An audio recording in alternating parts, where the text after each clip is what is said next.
I joke that a lot of my job is just to catch the scraps of conversation, but that's very true. I spend a lot of my time talking to colleagues all throughout the interagency. Let's make sure we're all being consistent and we're all working towards the same goals and sharing information. Welcome to Canusa Street, a podcast at the intersection of the issues and policies between Canada and the United States.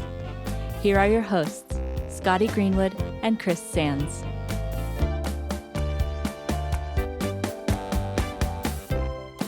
Welcome back to Canusa Street, everybody. I'm Scotty Greenwood with the Canadian American Business Council, and I'm joined by the best podcast co-host, think tank guy and thinker ever, Professor Chris Sands at the Woodrow Wilson Center. Hey, Chris. Hey, Scotty. Thanks for all the puffery. I do appreciate it. No problem. Well, look, we've recorded a number of episodes of Canusa Street over the last year, and it all kind of leads up to our super special guest today. We're going to talk to Jen Savage, who is the Director of Canadian Affairs at the U.S. State Department, also known as the Canada Desk Director in D.C. terms. And what that means is she sits at a very important intersection of public policy and everything that happens in the Canada-U.S. relationship. So it's really terrific that Jen would join us. And we'll talk about everything to do with Canada-U.S. with Jen, because she probably knows everything and writes about it on a regular basis for her various reporting requirements up the food chain over to the White House and around and around. But before we get to that, Chris, how about if you give our guests a sense of her distinguished career and introduce her? Sure, Scotty. This is an exciting meeting. I feel like Jen Savage may be the mayor of Canusa Street or the town. That's right. You know. Let's elect her right now. You ask people about her, they say efficient, effective, affable. She's a career Foreign Service officer. Jennifer has served in consular, political, economic, and management positions in a range of places, and not just in the Western Hemisphere. Although Port-au-Prince, Haiti is one of her stops, she also served in Quito, Ecuador, and in Mexico City, which is very good. But then also in Manila, Hanoi, Dublin, Ireland, the United Nations in New York. She's been all over the world. She served as DCM, Deputy Chief of Mission in Harare, Zimbabwe, at a time when Robert Mugabe, who was a really bad character, we would never have him on, well, I guess he's passed, but we still would never invite him to Canusa Street. But he ended historic elections there, and the economy started collapsing. She was at the hot seat there. And she was chargée d'affaires in Montevideo, Uruguay during a period of significantly strengthened relations. So she can walk into a mess and leave it better than she found it, which is fantastic. She's also a graduate of American Pretty much the opposite of us, Chris. Yeah, that's true. That's true. But she is fantastic and a real leader in the Foreign Service. We're really glad to have you. Welcome, Jennifer Savage. Oh, good. Thank you so much. It's really a pleasure to be here on Canusa Street and with the two of you, who I have great admiration and respect for. So thank you so much. Oh, well, thank you. And we'll see if you're still saying that at the end of the podcast. Well, before we get into Canada-U.S. relations, Jen, it looks to me that you joined the Foreign Service right out of American University, so out of undergrad. So you studied international studies, but did you always think you wanted to be a diplomat? Like, before we get to your current job, tell us a little bit about your journey into diplomacy. Yeah, I am one of those few people who knew exactly what I wanted to do with my life from a pretty young age. I studied abroad when I was 16 years old. My dad was working for a Japanese company and they offered scholarships, and came back from that summer in Japan and said, I want to be an ambassador. I had no idea at that point what an ambassador was or did or how they spent their time, but I just knew I wanted to stay in international affairs and representing my country overseas. I went from there at 16 years old, started researching universities and found American University and was thrilled to go to school in Washington, D.C. with really fabulous and impressive professors and really just amazing experiences and internships all along the way. And then all of my colleagues at the School of International Studies were taking the Foreign Service exam. I had no idea, again, what that was, but okay, sign me up. What is this exam we're all taking? Great. And then after I signed up, I learned that, oh, the Foreign Service, State Department, diplomats, this is exactly what I said I wanted to do. So my path just really led me from a really young age, and I have never once looked back. I have loved my career. I honestly say that I can count on one hand the number of days I didn't wake up in the morning looking forward to go to work. It is just a thrilling career and really a great opportunity to give back to my country, to feel good about what I'm doing every day. I love hearing that, and I feel lucky too. I mean, I feel like I'm the luckiest person I know. So it's fun to meet another person who feels that way about her life choices. But I would say you also doubled down because your husband JP is also in the United States Foreign Service. Is that right? Yes. I found him. I had already been in the Foreign Service about 10 years when he and I met. And we were having that conversation knowing that we were planning on blending our lives together and our families. And, who's going to give, whose career is going to take precedence. And I met just a gem of a man who said, yeah, my salary may be 3 times yours, but yours is a career of public service, of dedication, and of passion. You're passionate about what you do. So let's do it. And he was excited about the opportunity to live and work overseas, and off we went. And then about a year and a half after he followed me as a spouse, he decided that the life of what we call a trailing spouse ended up joining the Foreign Service himself and decided that he also wanted to join public service.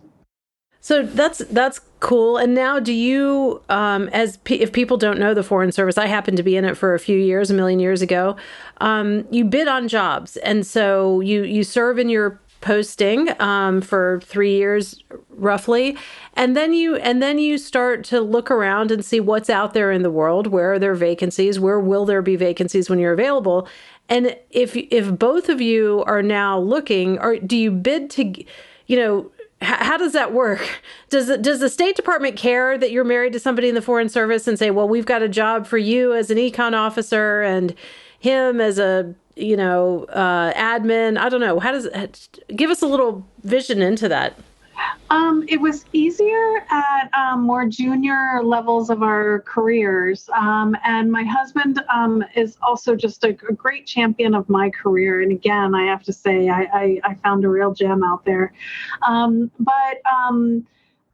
For the most part, he's in IT, and I've been, as Chris mentioned, I've been sort of in all of what we call our generalist fields. I've been in economics, politics, consular administration, management, everything we do.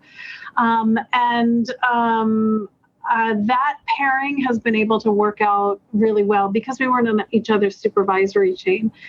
The State Department is very supportive, and they try. Well, that's good. Yeah. It's tough. As I've gotten into more senior levels, when I'm working in the front office as Deputy Chief of Mission, everyone in the embassy reports to me. And as a result of that, we have a 6-year-old now. And for the first 5 years of his life, he didn't live in the same house with both his mom and his dad. We had to be on separated tours. When I was in Zimbabwe and when I was in Uruguay, his dad was elsewhere. When I was in Zimbabwe, his dad was reopening our embassy in Mogadishu, Somalia. And when I was in Uruguay, his dad was across the river in Argentina. So again, State Department's done great at getting us close, close-ish. But we weren't able to be together when I was in the front office, the executive office of an embassy. Well, thanks. We didn't give you a heads up that we wanted to ask your life story, but I love it. Let's since you're the mayor of Canusa Street, we just elected you. Let's talk about Canada for a minute. You've served around the world, and you're now running Canadian affairs for the State Department here in Washington as director of Canadian affairs. So, I tend to think that Canada is a plum posting. Is this something that you've been working your way towards, or did it just kind of open up and you thought, okay, well, that's interesting. I haven't done that before. Tell us about the Canada desk job. It definitely is a plum posting. It is a unique opportunity to work in such an important partnership for the United States. The priority and the emphasis that we place on our relationship with Canada just makes it a critical posting. It's also a real privilege to serve in a job just sort of inside baseball in the State Department, in a job where I get so much exposure to our leadership. It is, you mentioned I'm running Canadian affairs. I am not running Canadian affairs. The calls that happen on a daily basis are at much higher levels than mine. I am simply trying to catch the scraps of conversations that are happening above my head, seeing what I can pull from the scraps of conversations that I hear about, and seeing what I can glean about what our leadership is doing and where they're taking our relationship with Canada. But it is that kind of a relationship where I am on a daily basis trying to hear what the Assistant Secretary, our Undersecretary for Political Affairs, our Deputy Secretary, our Secretary, what all of these folks who have daily contact with their Canadian counterparts, what all of them are talking about.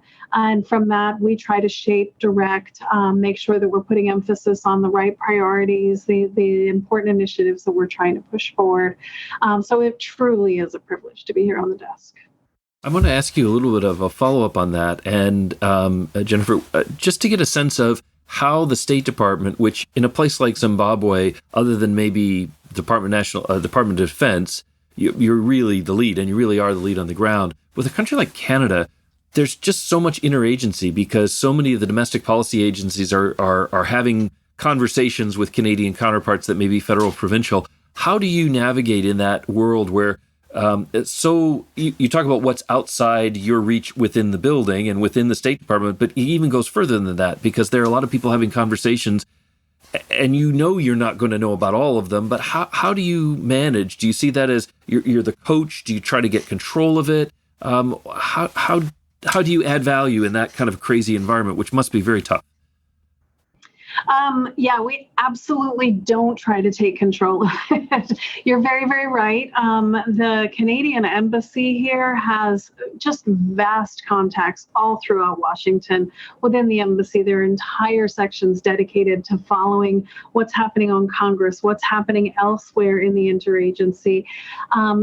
When you're a desk officer for example, my last post is Uruguay, almost all contact from the Uruguayan embassy goes through the desk officer. Hey, I'd like to meet with somebody at Treasury. Hey, I'd like to meet with somebody at Commerce.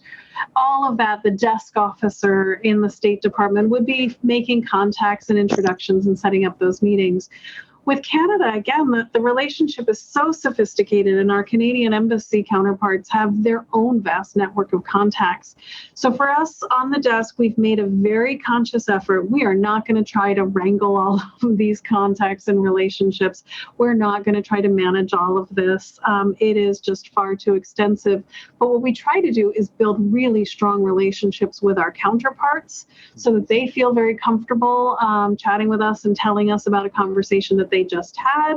And then we also try to make sure that we've got great relationships with our interagency partners here in the State Department. And it's frequent. I joke that a lot of my job is just to catch the scraps of conversation, but that's very true. I spend a lot of my time talking to colleagues all throughout the interagency, at Treasury, at DHS, at Department of Defense, all throughout the interagency, trying to know who had the last chat, who's got the latest information, who's trying what.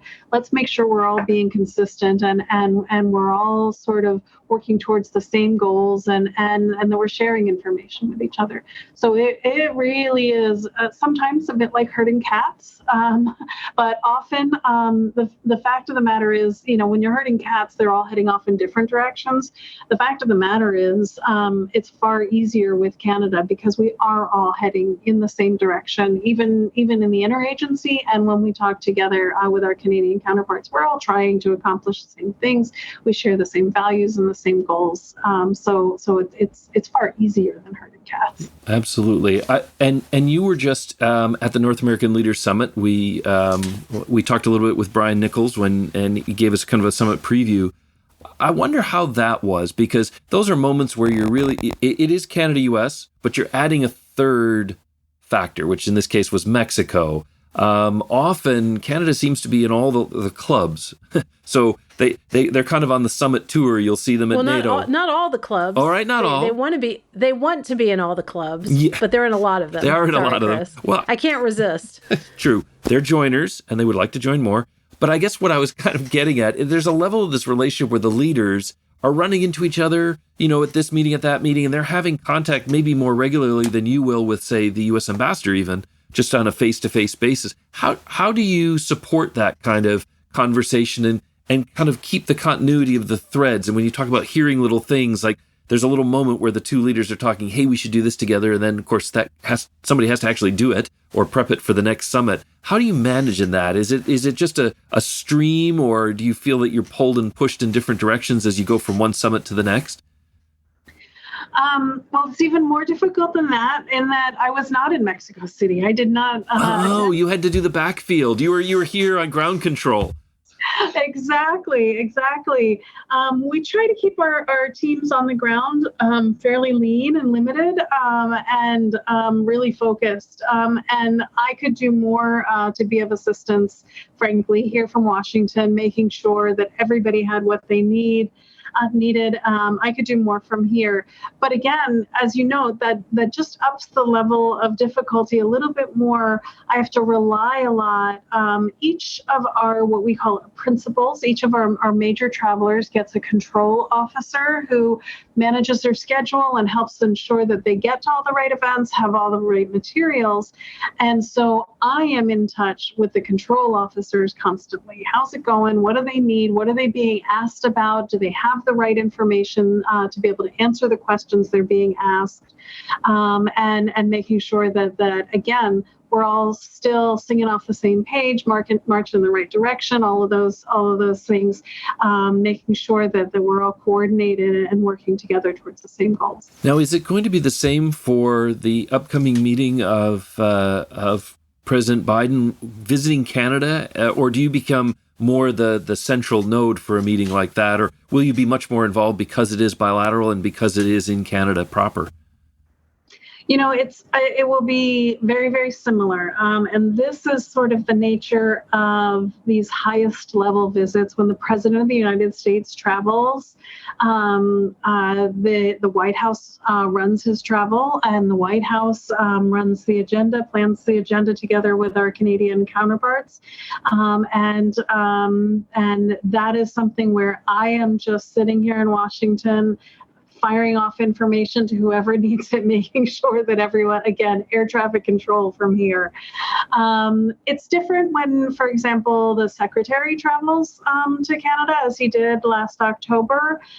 I did not travel on that occasion in October, but we do work very closely with our embassy, and it's a State Department visit. The Secretary of State travels. The state is far more involved in planning the agenda, the activities, et cetera. So again, whether it's trilateral or bilateral, when it is a White House level visit, we are just scrambling to support and make sure that the president has what he needs to be successful together with the prime minister.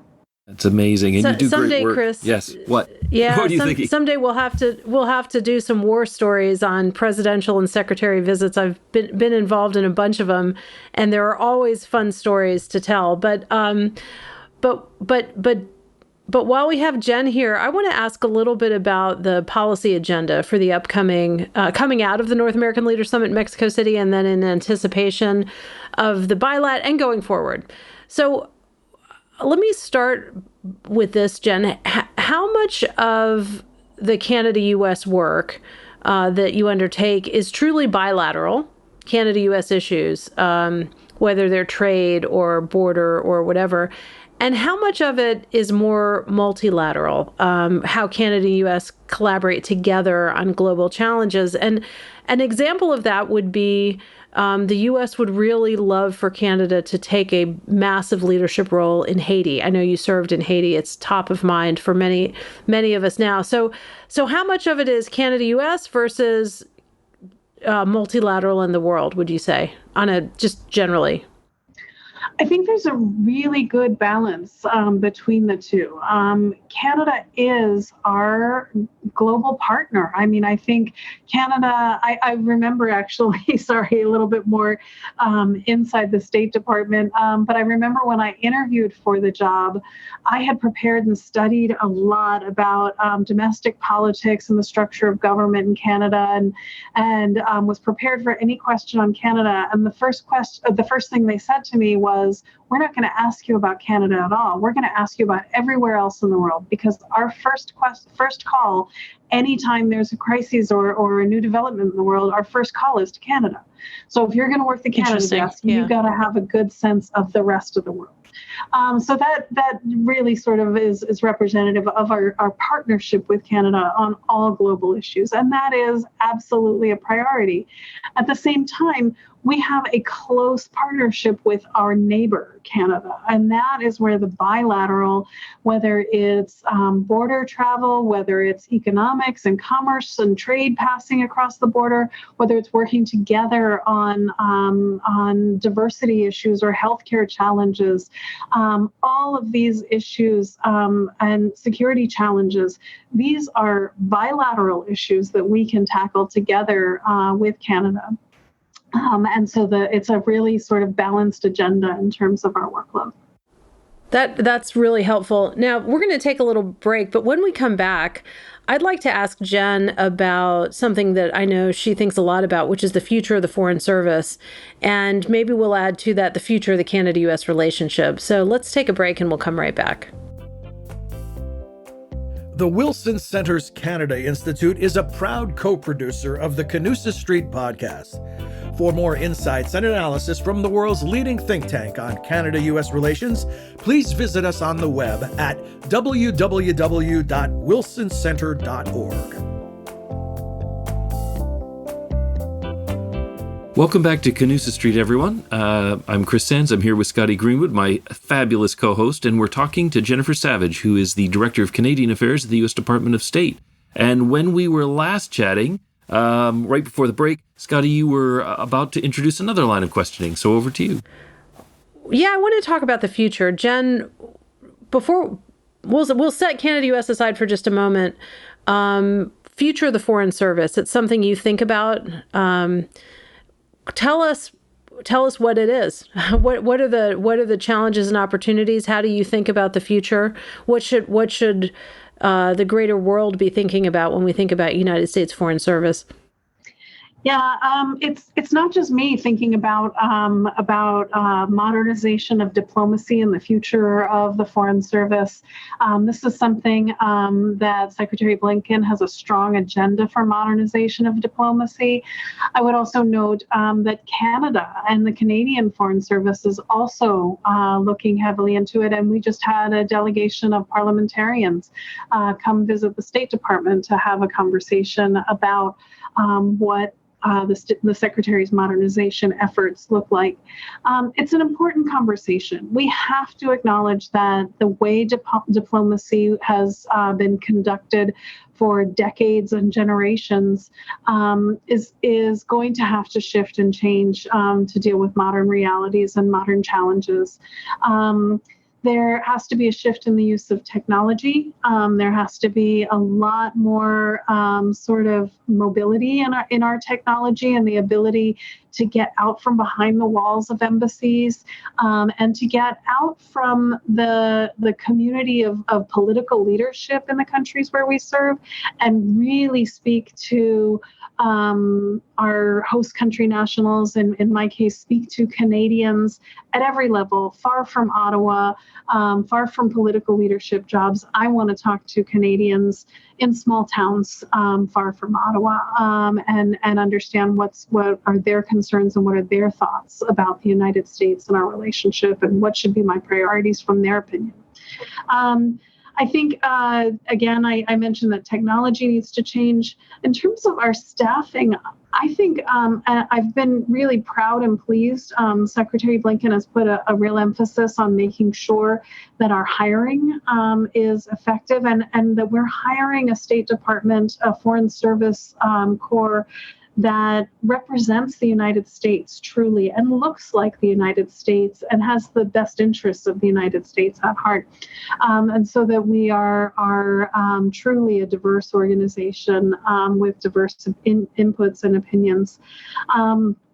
Those are two major issues. When we think about different things such as career mobility, which is so common, it is very unusual for folks like me who started my career in 1996, and here I am with the same employer, still a foreign service officer in 2023. That's unusual. And when you look at career mobility, how can a modern diplomatic corps and foreign service function with employees who are coming in and out and moving on more quickly, turning over in different ways, looking to achieve and contribute and share what they have to offer, but not through a lifetime career of service, but on a shorter term basis, building on a career of achievements elsewhere. Yeah, you raise an interesting point, because correct me on this, okay? I was a political appointee a million years ago in the Foreign Service, so that's a completely different path.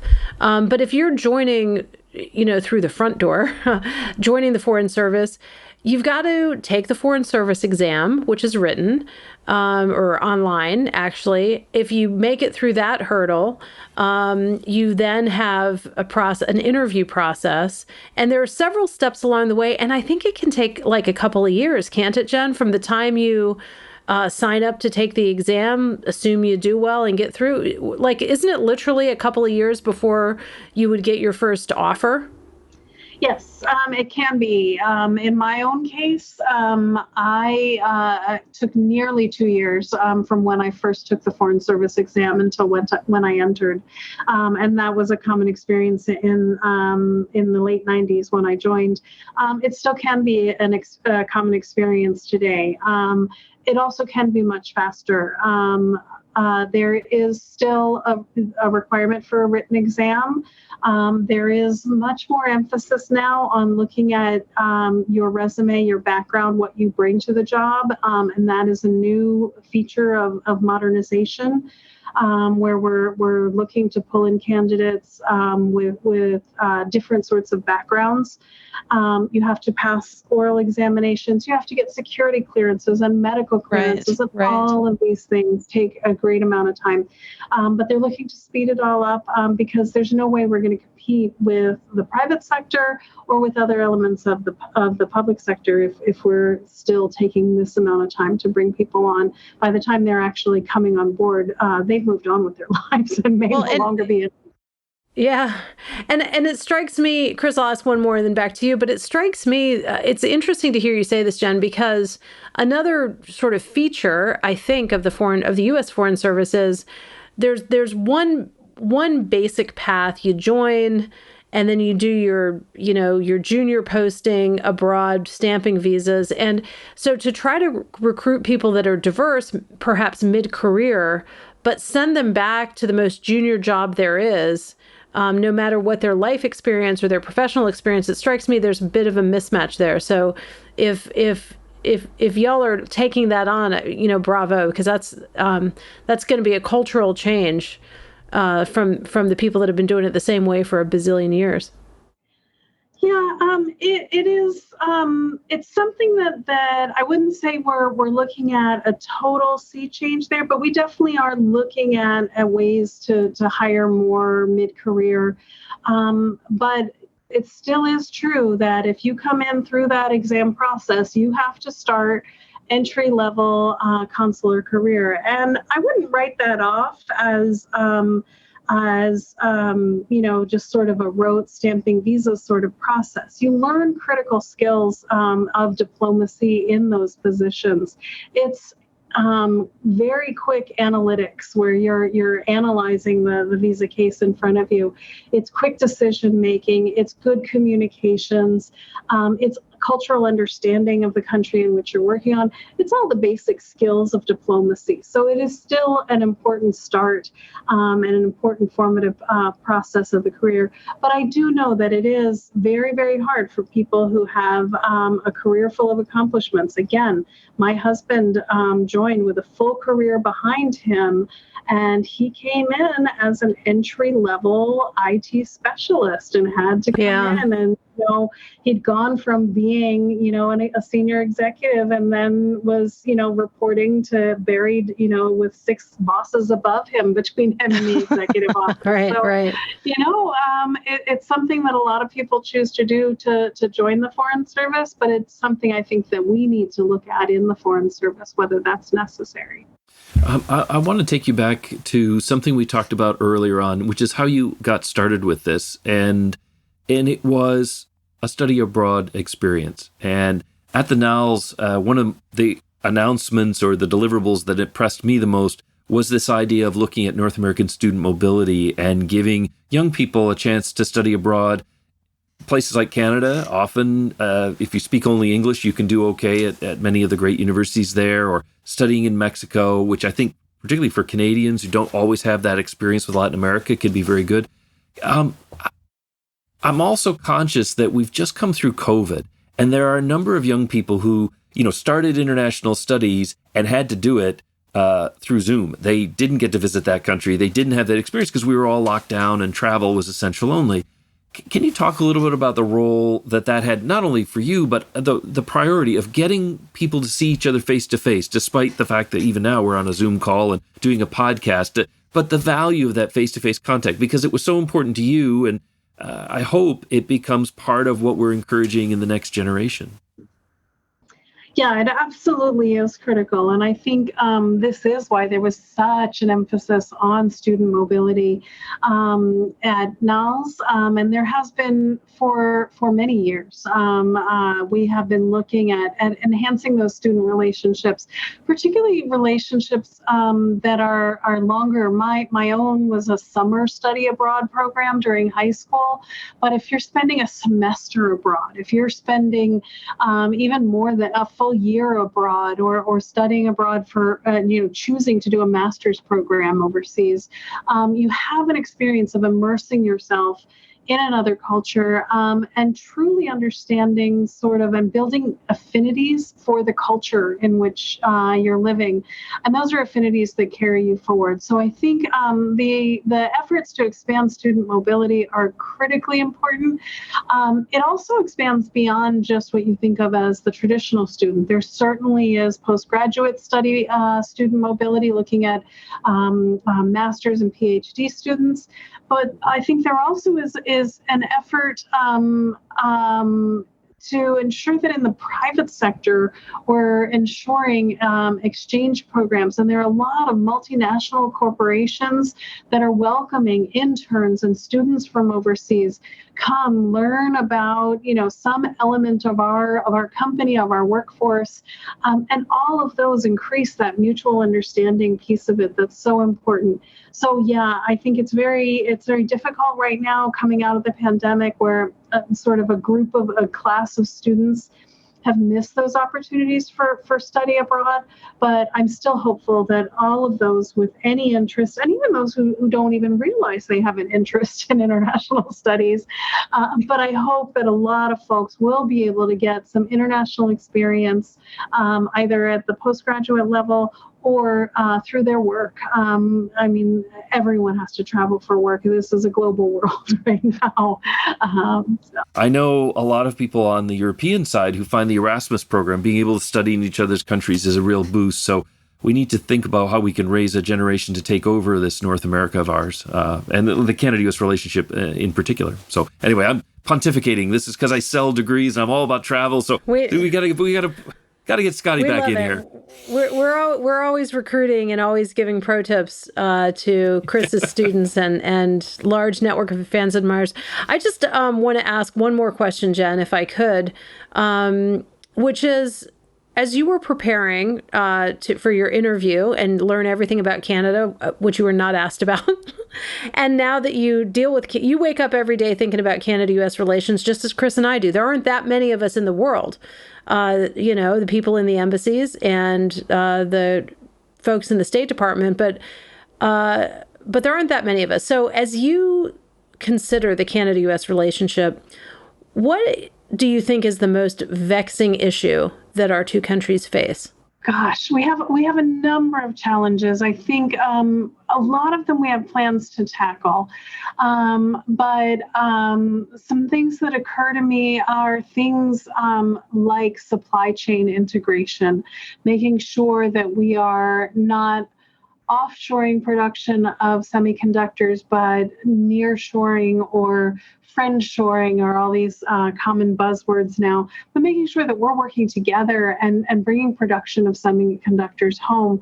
But a lot of that also touches not on just economic competitive and making sure that North America as a region and the U.S. and Canada together bilaterally, make sure that we're not just focused on our own economic competitiveness and success, but we have to look at sort of our position in the world and our values and the way that Canada and the U.S. can promote our appreciation for human rights, for rule of law, and that we're tackling real global challenges such as arbitrary detention and the challenges that we face in the global world. We were really, really pleased, and I'm thinking right now of Canada's recently released Indo-Pacific strategy, which takes on several of those issues that I just mentioned. That's a strategy that aligns very, very closely with the United States strategy towards the region as well. It's an area with the People's Republic of China. We are having thriving trade relationships, and yet we're having to be cautious and watch for rule of law to still guide our relationship. Watch for disinformation campaigns, watch for human rights violations. It's a cautious relationship, even though it is a thriving trade relationship, interesting cultural relationships.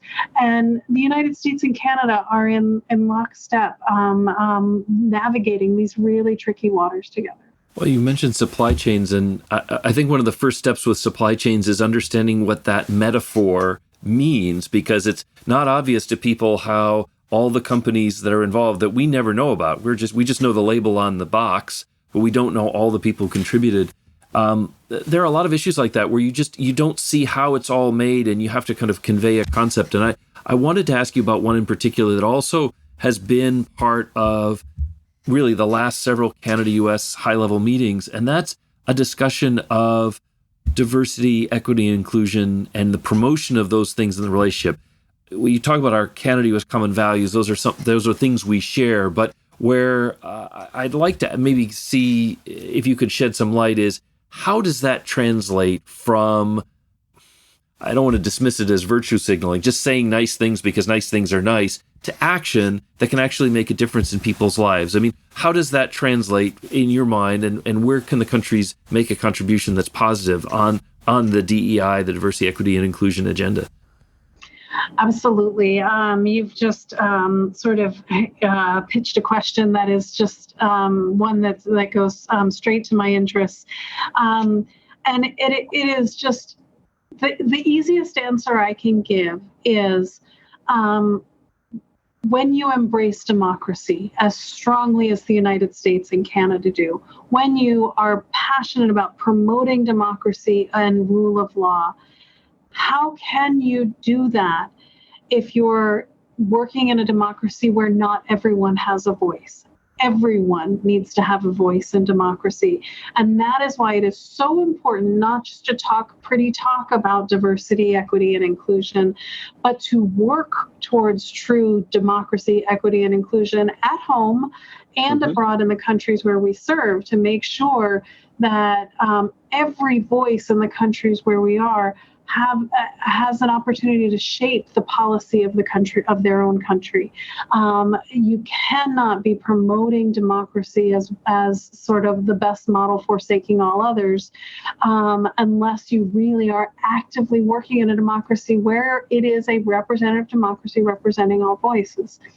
So that leads to important work in justice and justice reform, and making sure that the judicial systems are representative of everyone and fairly treating everyone, making sure that business practices are inclusive, making sure that educational opportunities are available to everyone, making sure even that elected representatives have open doors and are hearing from all communities, advantaged and disadvantaged, and hearing from all voices, whether they are speaking to leadership and like opinions similar to their own opinions, or whether they're dissenting opinions.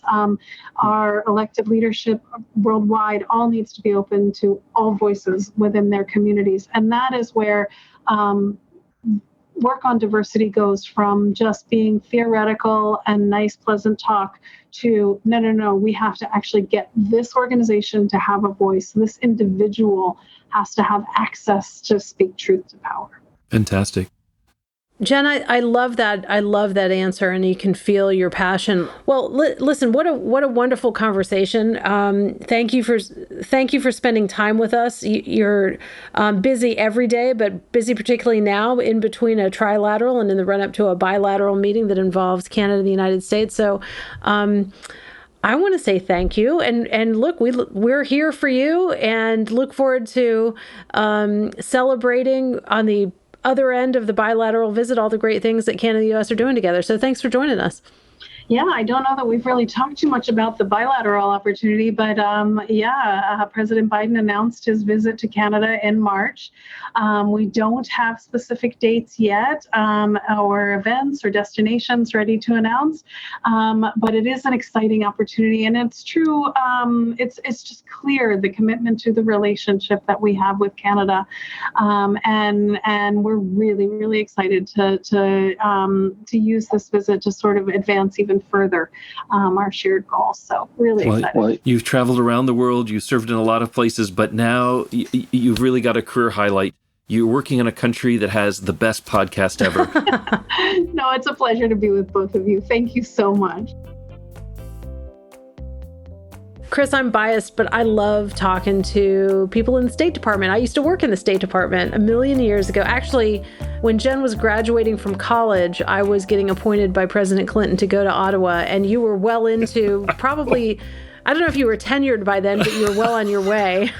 So I know. Feel a little old. It does make you feel old, but really, I mean, I think sometimes we underestimate how the kind of steady as you go, we value the relationship, etc. It seems after you've done Canada-US for a while, you think, oh, it's kind of a platitude, but it's actually really important, I think. And I like the fact that in our system, people cycle in and out, because if you get somebody who's jaded on an issue, just wait 3 years, because there's going to be somebody else in the chair and they can take a fresh look at it. I was just going to share one little quick story, though, talking about a presidential visit.